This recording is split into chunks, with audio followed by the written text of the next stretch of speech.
He does. And we have another intern that also helps. Okay.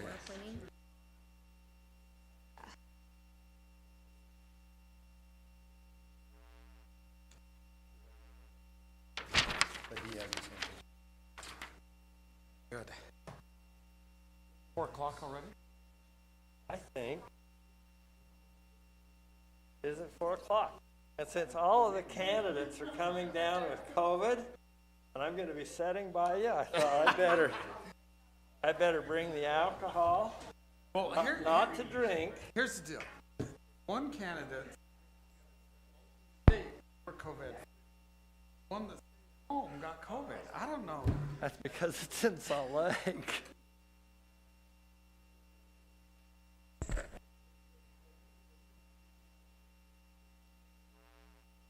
Well, I do believe we've reached the hour of 4 o'clock. We'd like to welcome everybody here to the Washington County Board of Commissioners meeting, and thank you for being here.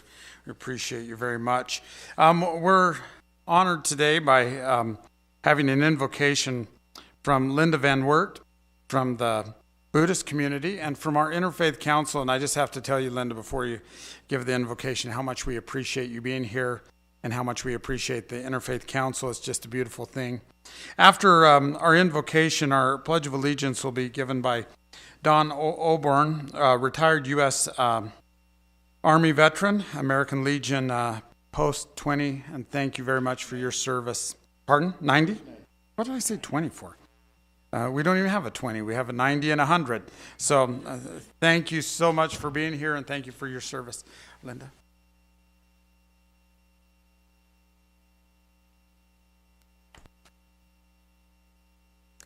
Well, I think it's a little odd to begin with a pause, but first let's start by pausing, closing our eyes, quieting our minds, finding our inner peace and calm, and breathing slowly, and listening to the silence.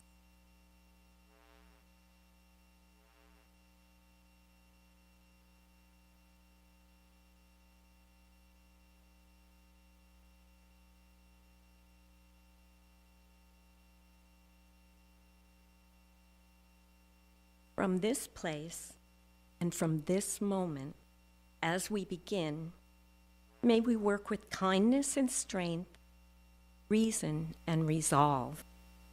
May we offer only our best, knowing how this work will benefit others.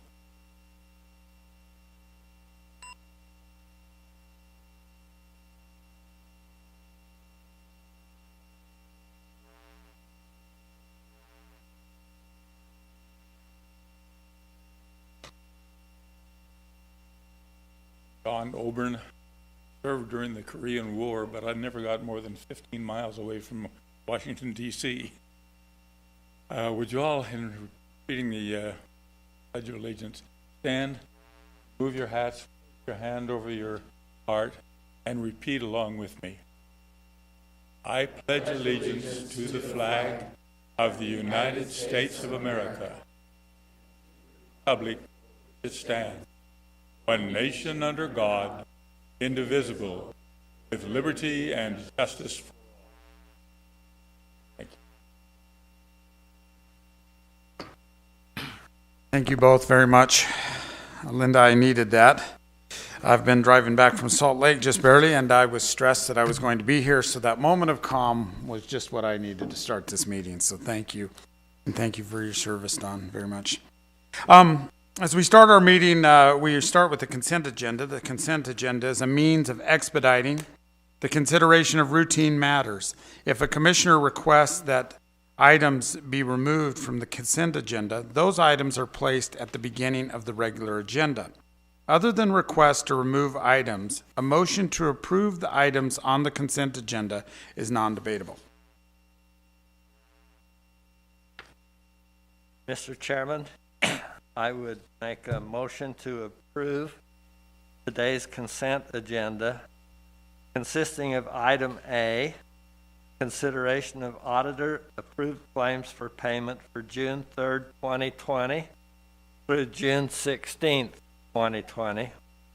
Item B, consideration of regular commission meeting minutes of June 2nd, 2020, and special commission meeting minutes of June 4th, 2020. Item C, consideration of administrative adjustments for real property.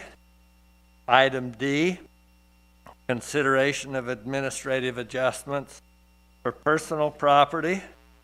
And item E, consideration of application for property tax abatements. We have a motion. Do we have a second? Second. We have a motion and a second on the consent agenda. All those in favor say aye. Aye. Aye. The motion passes. Item 1 is consideration of purchase requests. Ray Boyer.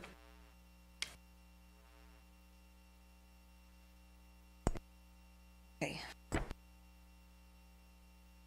The first one we have here, it's for our tourism office. It's for the Greater Zion mural on the Prado building. And this is for a total of $11,070.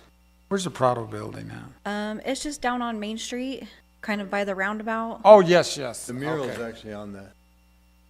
Back, is it It's all- really cool, though. Well done. I've seen it. Who's Nice. the artist? I have that. Brittany?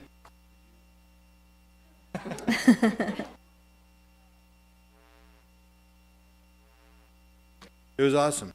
I did notice that our own Cheyenne Bentley is really good at chalk art, and maybe the next time. The artist is Susan Grove. Very good. Susan Grove. Very nice.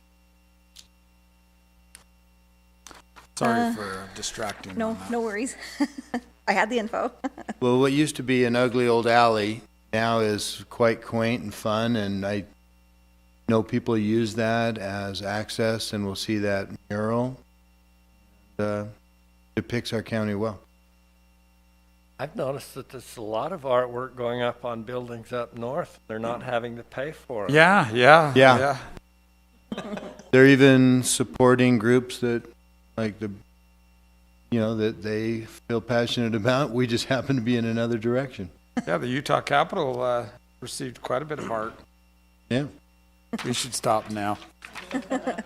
Anyway, the next couple requisitions I have are for emergency services.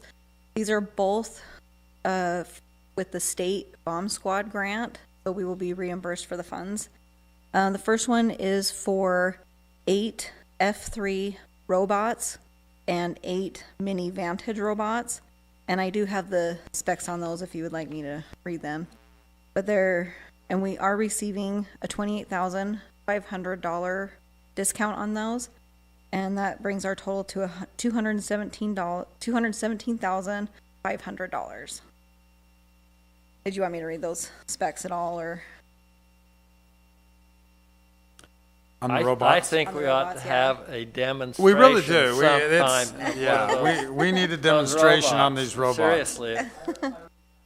Yes. But I noticed these are far less expensive than the ones we were purchasing 10, 12 years ago.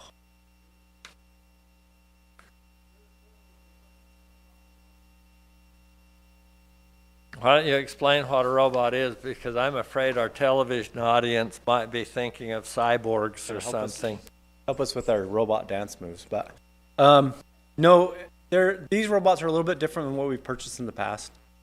These are really kind of not surveillance, but more of a observation platform that we'll have the ability to put arms and stuff on them in the future, but they're to help us as we go down range, help them in SWAT situations, those kind of things that will give us that other view that as we work with the other robots. So they're kind of in conjunction with them. This company is a fairly new company, and we actually have gotten a deal with them because we're going to be testing out some other platform stuff that they have, and we just give them feedback. So a little different, but they're still a really good resource for us to. So, Jason, could you take just a second and explain why Washington County is buying this many robots? Because we're just so busy. No, so we got. So we're the managers of the bomb squad grant. So of the these are for state. the entire So state. the entire state, so every squad in the state will be getting these robots to use. And the nice thing about this is that if we have an issue that we need to have another robot down here, or another squad for that matter, we have that agreement that we can make that call. It's already been arranged. We don't have to wait for a lot of red tape. We can have somebody down here and just, if we can have air assets that can bring them down and get them down here in just a few hours versus, 4 or 5.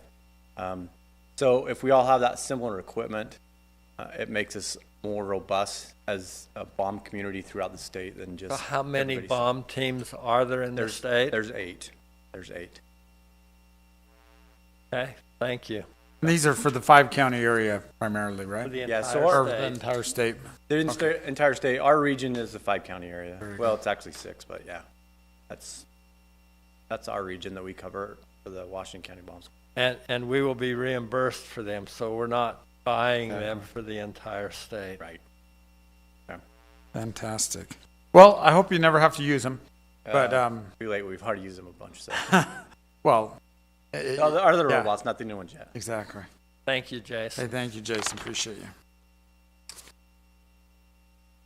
Okay, the next one is the same grant, and this one is for the robot training and maintenance kits. This is for a different set of robots. That's how we've already purchased and everything's done on those. So this is for the training and the maintenance kits on those, and that's also a state asset, and that's a total of $16,834. On to roads. This first one here is for the removal and installation of a completely remanufactured engine for their cat, I think, that they gave you a couple different options. So they told me you were already aware of this one. And this is the option that you pick to do the remanufactured engine, and that's a total of $40,162.95. And the final one is for equipment fuel for the roads equipment, and that's a total of $12,556.63.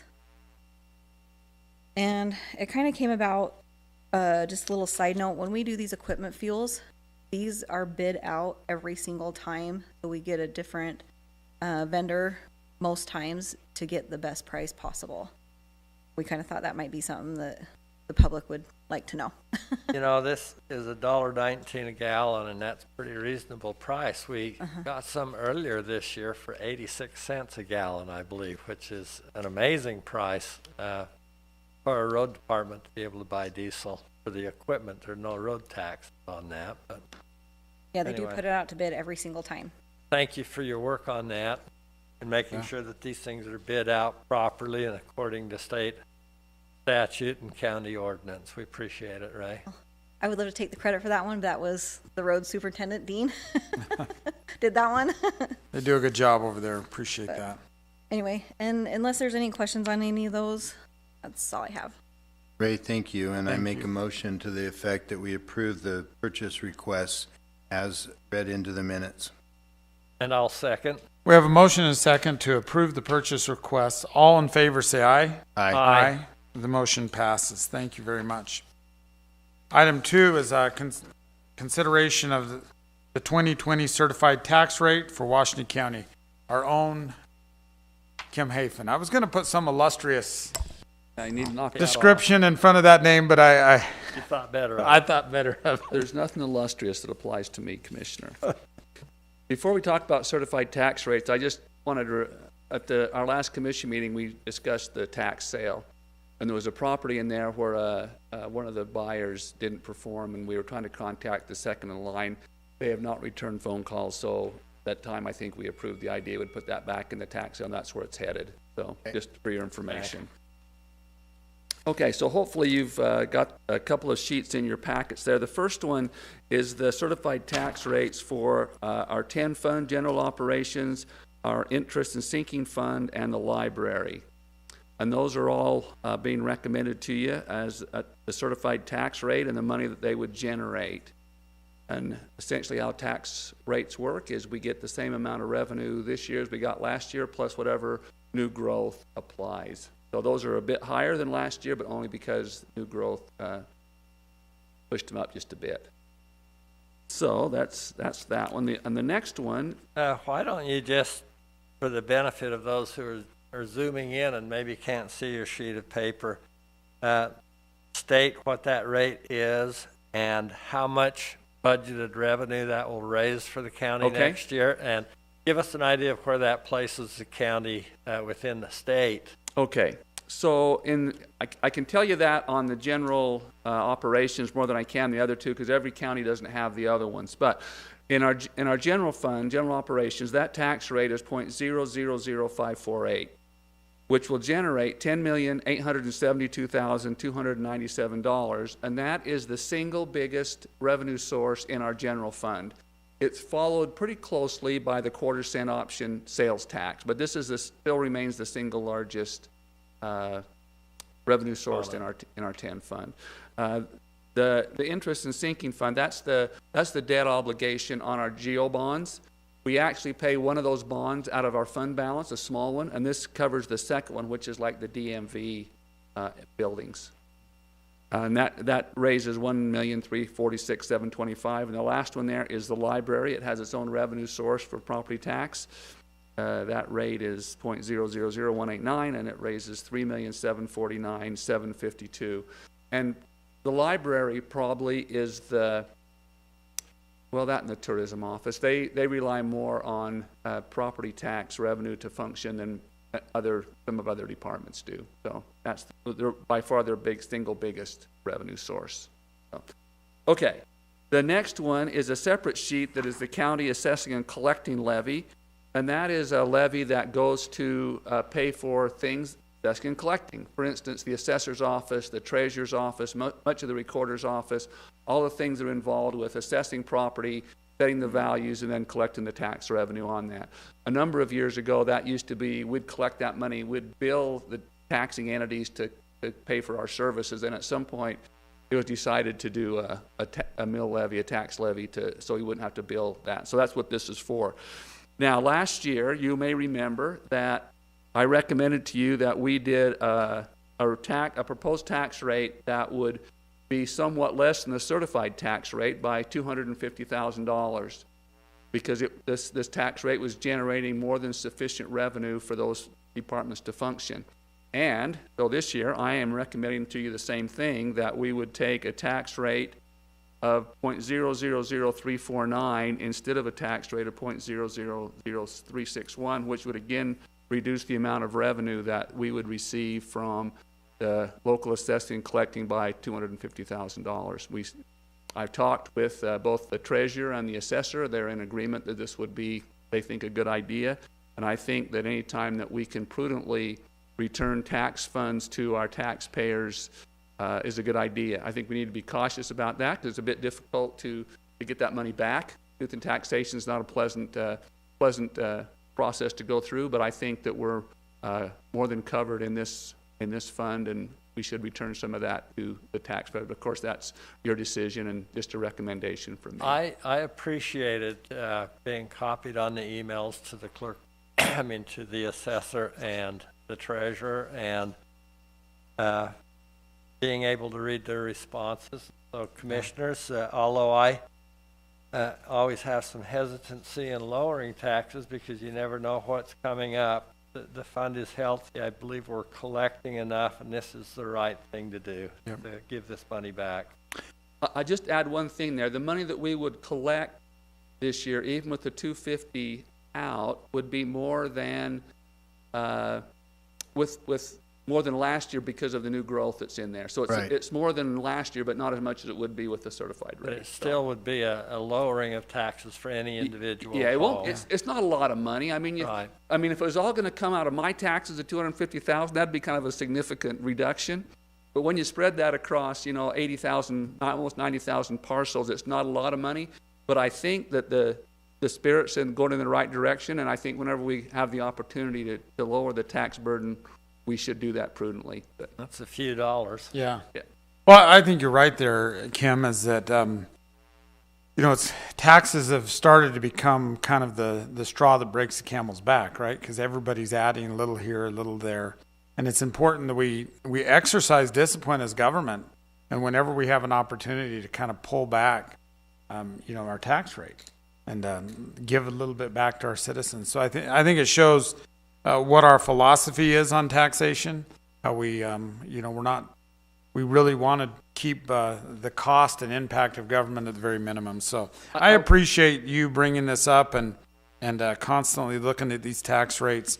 I appreciate how you're constantly looking at, bonds that can be paid off early. I mean, these are little things, but over the time that I've been as a county commissioner, you've consistently helped us lower taxes wherever we can. But yet at the same time, I would say that as a county, we're as healthy or more healthy financially than any other county in the state. And now as we're going into this, this shutdown, and there's counties out there that would really love to be Washington County. Yeah, we've been the beneficiary of a decade of economic prosperity, and we've taken, I think, advantage of that and what we've done with our money. But in answer to Commissioner Cox's one more question, if you go back and look at our general operations rate of 0.000548, that should make us have the lowest general fund tax rate in the state. We have been behind Utah County, but I believe they're doing a significant tax increase there, and so we'll move from the second lowest to the lowest, which is cool. And I know that the Utah Taxpayers Association at the end of last year said that residents of Washington County paid the least of any county in regards to funding their county government. So I think that's a compliment to this set of commissioners and commissioners that have preceded you. Kim, and to you, Kim. Well, I'm just a recommender. I'm not really a policy maker. Well, let's take note that while we can play with our rates a little bit, they're still governed also by state law, which sets maximums. And if you look at the maximum allowed by law, there would be a lot of room to raise taxes. And I think other counties and states always have some sort of spending sprees because they look at the maximum and they're almost there.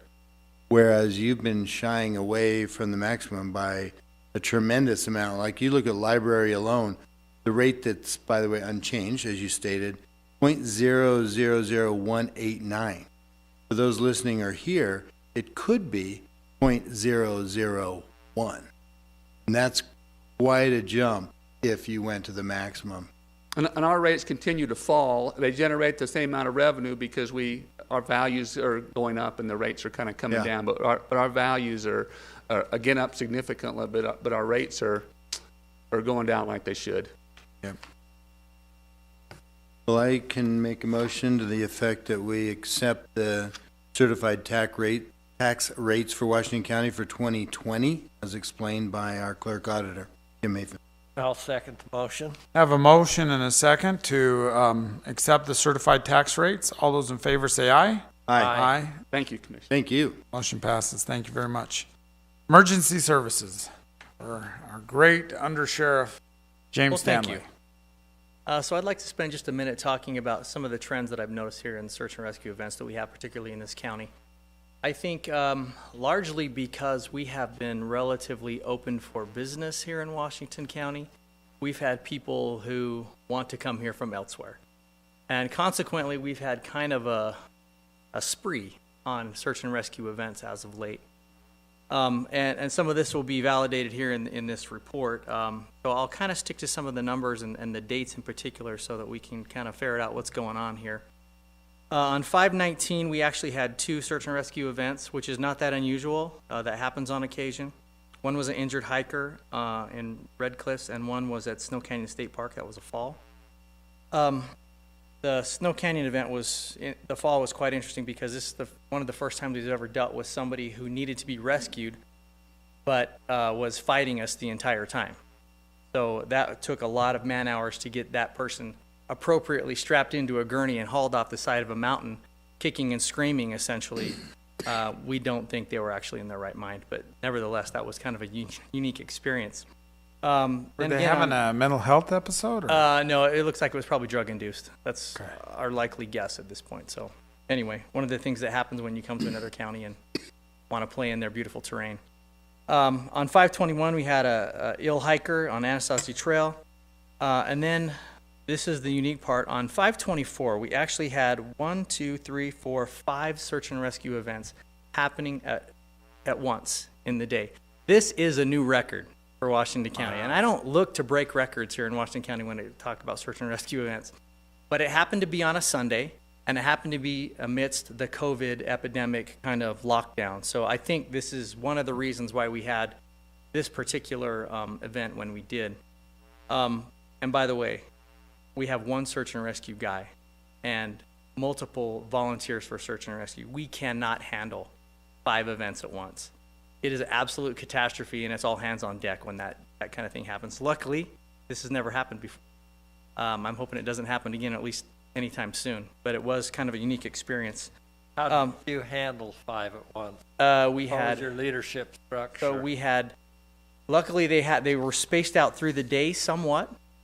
So the first one started at 1400. Then we had one at, sorry, let me back up. First one was at 11:30, then 11:45, then 1:30, and then 4:15, and then 4:30.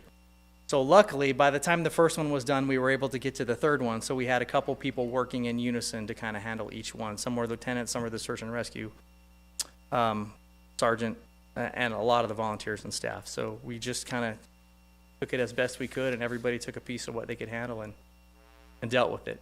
By the way, that was on a Sunday, It was on a Sunday, correct. so there's a lot of volunteers. Yeah, I was about ready to make that comment, but I thought better of it. Luckily, they were available, so we made good work of that. We had a couple on 525, which was a Monday, I believe, a horseback rider thrown at Kolob, and an emergency trigger, somebody who triggered their cell phone. And then on 526, one more, and on 6.3, one, and on 6.4, we had 2 more. 6.5, we had 2, and 6.7, we had 1, 6.8, we had 1, and 6.15, we had 1. So that's a pretty tightly packed group of search and rescue events. You have a count? Yeah, I do. So this is the interesting part. That was 19 calls for this month, essentially. I'm pretty comfortable in the 10 to 15 range. That's probably what we can handle. 19's a bit outside of the norm. We are at 79 total incidents so far. This being roughly halfway through the year, that puts us at about 160 for the year, which is a little high, higher than we want to be. We can safely handle 100, I think, is really a number that would appeal to me if we could stay there. Unfortunately, with the recreation that we have here in Washington County, it's just too appealing to stay away from. So we're probably going to be figuring out how to do this better. Are you trying to find more volunteers so that you can we're spread that out a little better? We're always looking for volunteers, and we're in the midst of training a few new people to help with the search and rescue and events. If someone wanted to volunteer, because you're on Facebook and every place right now, you could find us. How would they do Washington that? County has a search and rescue page, Washington County Search and Rescue. You can go on there and put an application in, and we'll look at it, because we need you, wherever you are. That's a call about every 2 points. Yep. And I would prefer 2 a week. 2 a week would be ideal. Yeah, but we're not there. Thank you, Undersheriff. You're welcome. Thank you. Appreciate you very much. Appreciate everybody that gets up in the middle of the night and day and goes and chases after people. I remember when I was a kid, I got lost pine nut picking out in Pioche. And search and rescue come pick me up about 1 o'clock in the morning. I was appreciative of that. Been wandering around in the dark. Still have your bag of pine nuts? Yeah. Note to self, don't take a hike right before it gets dark. You might get lost. Item 4, consideration of ordinance 2020-1157-0, an ordinance amending the Washington County Code, modifying definitions and including shooting range / tactical training facilities and agritourism as conditional use in open space and agricultural zones. Our own Scott Messel. Good to see you. Good to see you too. Commissioners, as you're aware, or most of you are aware, the Planning Commission reviewed and held a public hearing for some code amendment or some proposed changes to our code. We've had we have in our code, and for years have had a lot of terms that didn't necessarily have definitions assigned to them. Some of them seem quite obvious, but we felt like it was necessary to go in and add some clarity by having the definitions assigned there. And then we also created some new terms, some of which are the agritourism and also the shooting range and tactical training facility. And then we modified the open space zones and the agricultural zones to include those as a conditional use. I can go into more detail if you would like. Could you describe agritourism to me and just specifically what that means? Okay. I mean, The easiest way to, campsites and things No. like that, or no, it's not. The easiest way to describe it would be like a working farm. It would be Staley Farm as an example. So here's the definition. Agriculturally related accessory uses designated to bring the public to a working farm, ranch, or other commercial, agricultural, aquacultural, horticultural, or forest operation for the enjoyment of education about or participation in agricultural activities such as farm animal viewing and petting, wagon rides, corn mazes, tree farms, pumpkin patches, winery tours, wine tasting, farms or ranch activities, tours, horticulture, nurseries, and associated display gardens.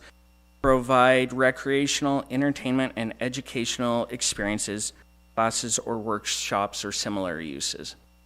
So it's an opportunity for people to get out, and for kids in some cases to come out and see where their food comes from and how a working farm functions. I hope that answered your question, Commissioner. that did. That was great. Thank you. And you can have a, Yeah. Very good.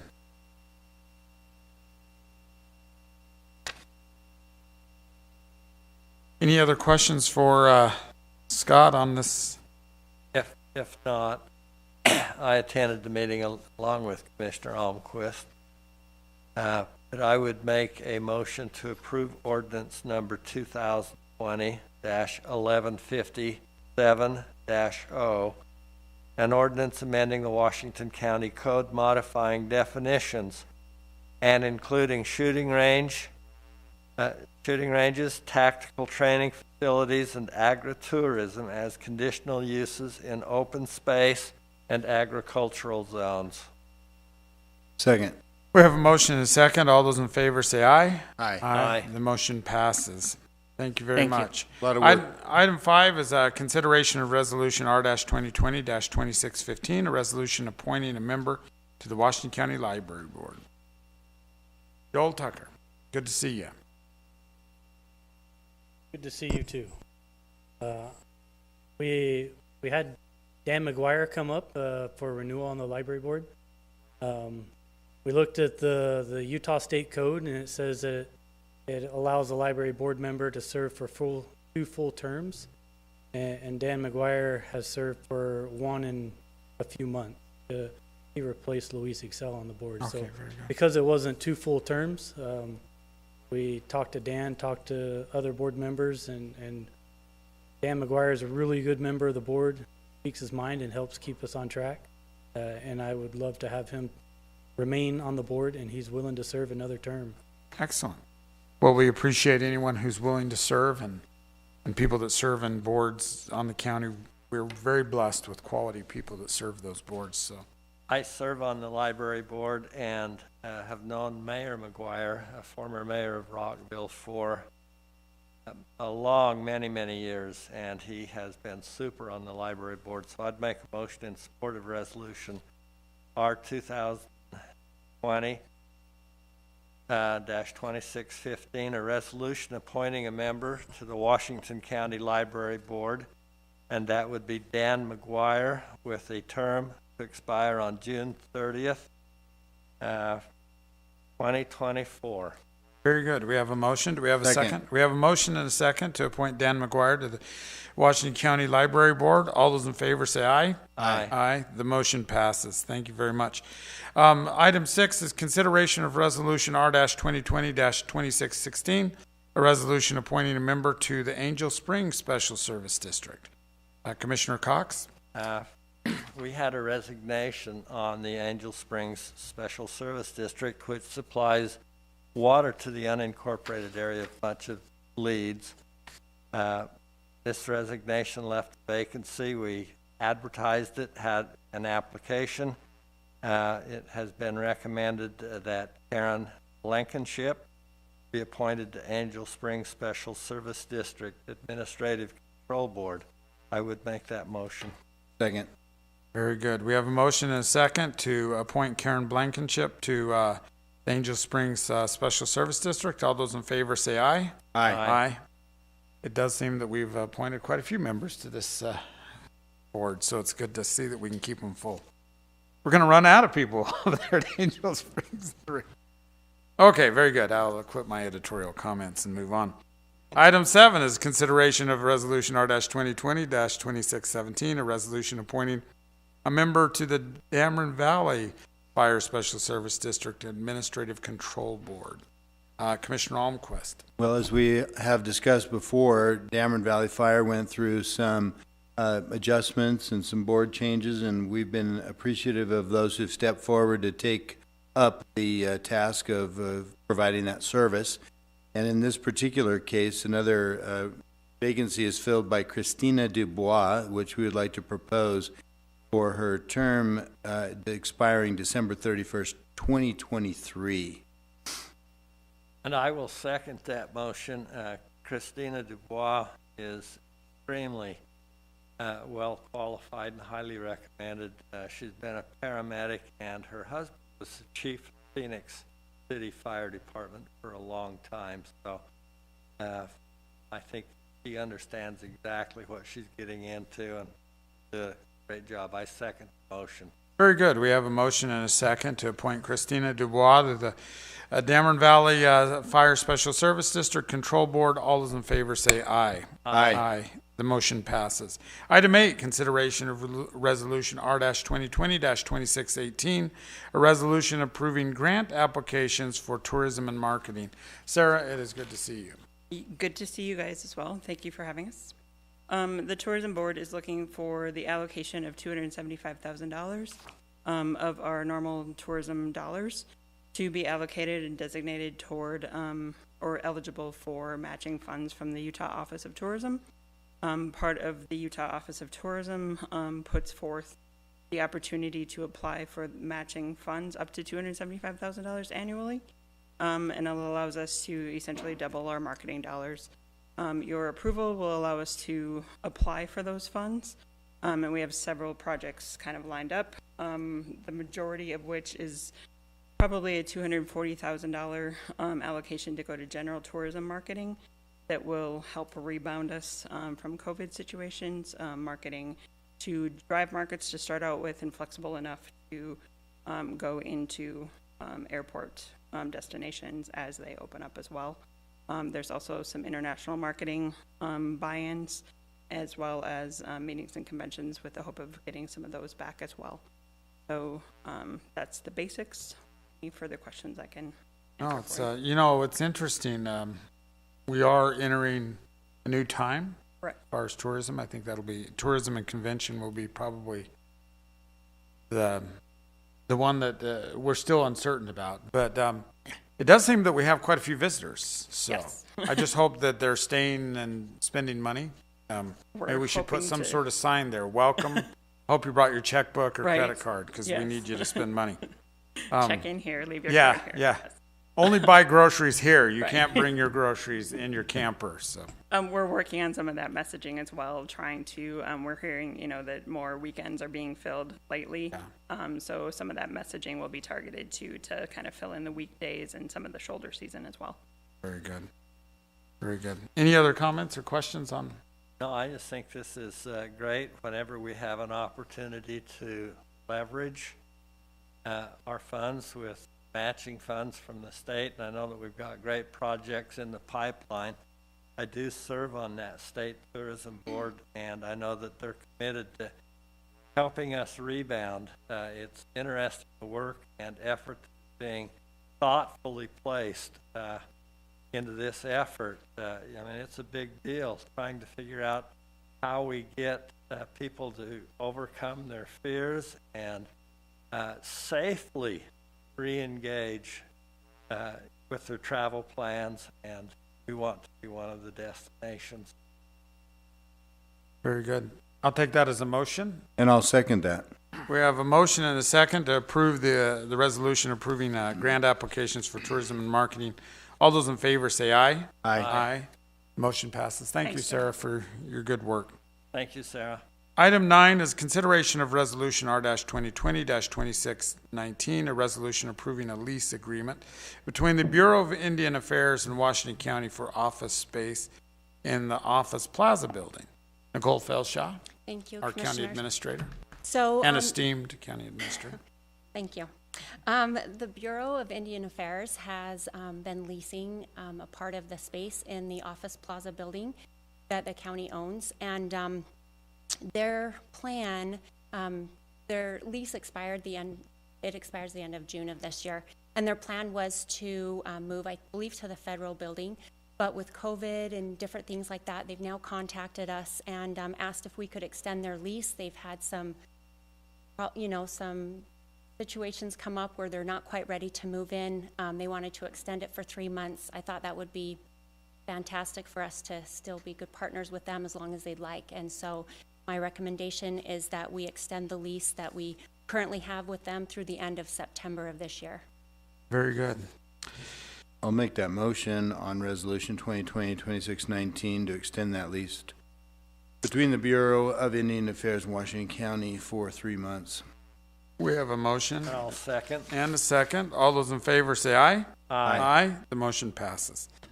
Item 10 is consideration of resolution R-2020-2620, a resolution approving an agreement for Washington County Court Support Services parking lot. And looks like our great engineer, Todd Edwards, is here. I don't know what happened to Ron Whitehead. He's supposed to, it says Ron, but. Oh, yeah, I probably should have. But I'm just kidding. You're better than, I'm just kidding. as you know, we acquired that court service building. It needed some additional parking. We were able to identify some parking in the back and get an easement from St. George City to put in a driveway. And so we've engineered that, put that out for bid. We had 4 local bidders bid on it. The low bidder was Progressive Contracting Incorporated for $71,607.70. So we're recommending that we grant that contract, authorize you guys to sign that contract and get started. How much was it again? $71,000 and change. $71,607.70. You would think for what the state charges for that building, they should have taken care of the parking lot before they gave it to us. $20, that was pretty expensive. I know. Could have offered another 20. Maybe we should send the bill to the state, but, Worth a shot. yeah, we'll go. Todd, would you tell me the scope of work again? We're putting in 20 parking stalls back behind Yes. an area that was just Dirt. right now. And we're putting in some retaining walls because we have a drainage in the back. Retain some of the dirt back there. We also have a sport court concrete area that we wanted to keep. And so we need a little bit of retaining walls in that location also. Mostly asphalt, Does it include the access up the west side to the rear parking lot? yes. Okay. Very good. Mr. Chairman, I'd make a motion in support of resolution R-2020-2620, a resolution approving an agreement between Washington County and Progressive Contracting, Inc. for the Washington County Court Services parking project. Second. We have a motion and a second to approve resolution 2020-2620. All those in favor say aye. Aye. Motion passes. Item 11 is our commission report. Commissioner, I'd like to yield a say 2 minutes of my time to Chief Pullman to kind of give us a fire report for the county and any advice he might have as we go into the holiday season and red flags. So. I think that'd be an excellent idea, especially given the nice gentle breeze that we have blowing out there and the hot temperatures and lots of grass. Dry humidity. Yeah. Thank you, Commissioner Cox, and I'll be sure to get even at some future date and time. You're welcome.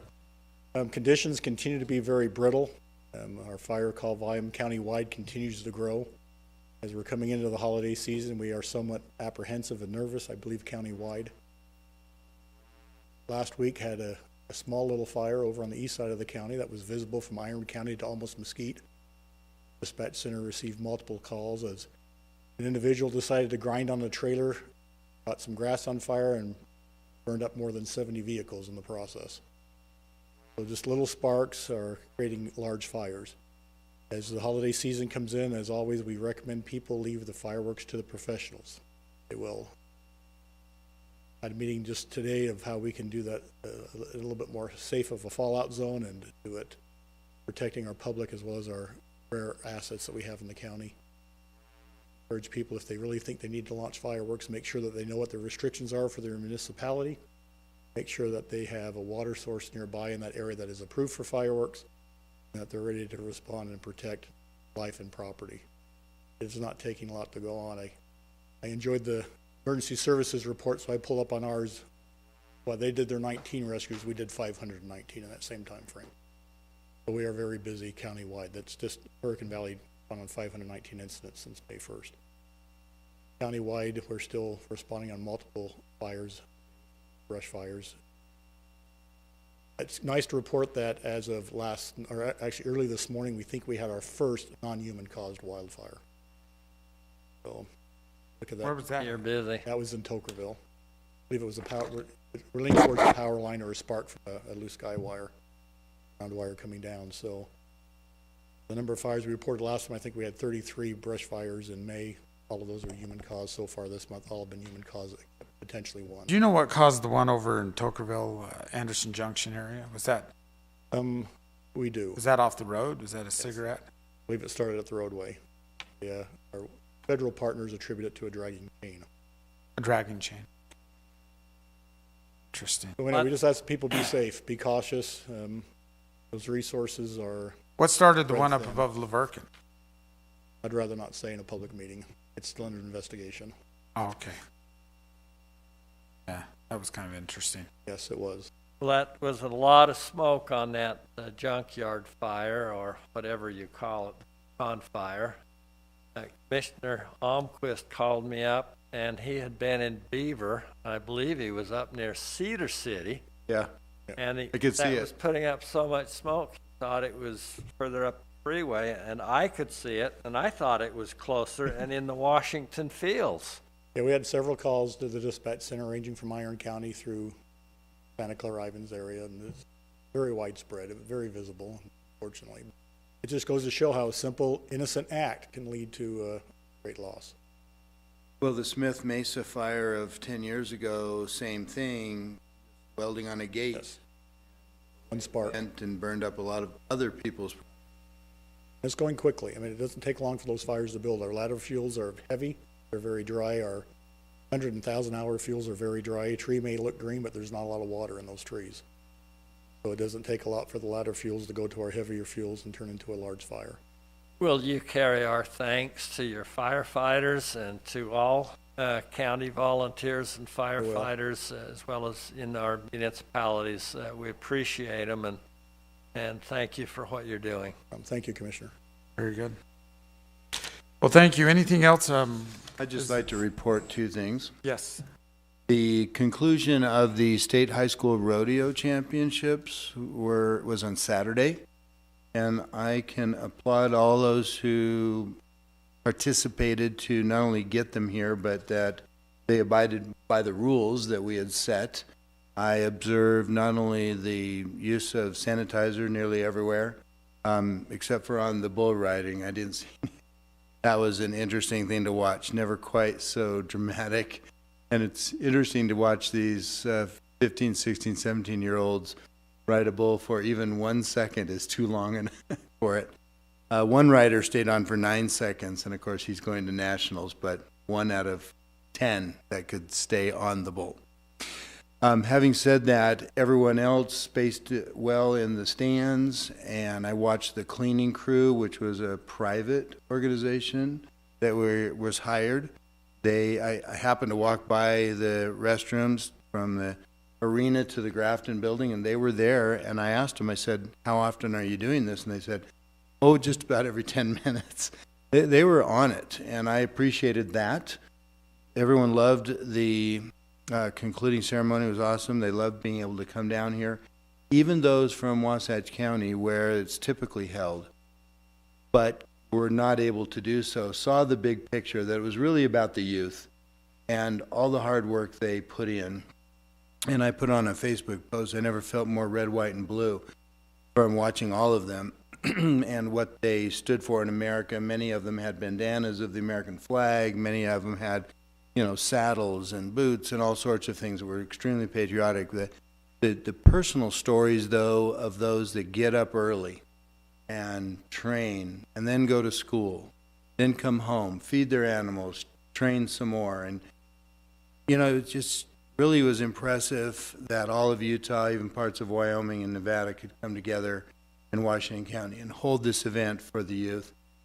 We can always be fearful of large gatherings like that, but I was impressed by the effort that they were putting out. As it is right now at Legacy Park, the junior high school rodeo is going on. And I would encourage anyone to go out there and watch these youth put their whole heart and soul into not only caring for their animals, but putting their lives at risk when they participate in these events. I said, never for me, because it's challenging. Thank you for your help on that. It was a professionally managed event and done under the auspices of the health department. So yeah, very well managed. I thought it was fantastic, and I think we have a chance to have them host it here again. We'll put in a bid and see how that works. What was interesting is we got the national high school rodeo director here for, in fact, he said, not only am I over the entire United States, but events in Australia, Italy. I mean, it's amazing how widespread our tourism folks are shaking their heads saying a lot of these events are international in scope. But his last name is Kelly, and he said that he believes this was the first high school rodeo competition in the nation, and that it was a testing grounds for what they have to do in Oklahoma if COVID doesn't calm down in about a month and a half, 1st of August. So he's looking forward to taking the model that was here and adopting it to the national rodeo competition. So kudos to everyone who really did put it together and for the hard work they did to keep it safe. But for the aspect for the tourism office, many of those large trucks were hauling horse trailers. And on top of those horse trailers were kayaks. Other large trucks were hauling boats. They weren't just here to enjoy the rodeo. They were going out and enjoying Washington County. One other thing is just mom and dad that come to watch those junior high school and high school contestants, but grandma and grandpa and a lot of times uncles and aunts, cousins. Yeah. And so it's a big deal. And so very well hosted. Appreciative to all who made that happen. And they said that Legacy Center staff was the best staff they've ever worked with in 42 years. No doubt about that. I mean, we all know that. Ginger and group, and that was a repetitive thanks was how well they were treated. Oh, that's good. Okay. Very good. Well, I'm proud of them, and I thought it was a great event, a great opportunity to kind of just get back to normal. So that was. So the final item is the meetings are rebroadcast daily. So if for people that like to watch this proceedings over and over again on TDS cable channel 22 and 108 from 10 a.m., 2 p.m., and 5:30 p.m. They're also available on demand at youtube.com and Community Education Channel. And so I'd like to encourage Maury, as you sat here today and you go home and, watch this over a couple more times. Maybe send this to the good senator and let him watch it as well. So he can appreciate how business is conducted in a very, proper fashion, opposed to the Senate hearings that go on. You think I should gavel out right now? Okay, all right.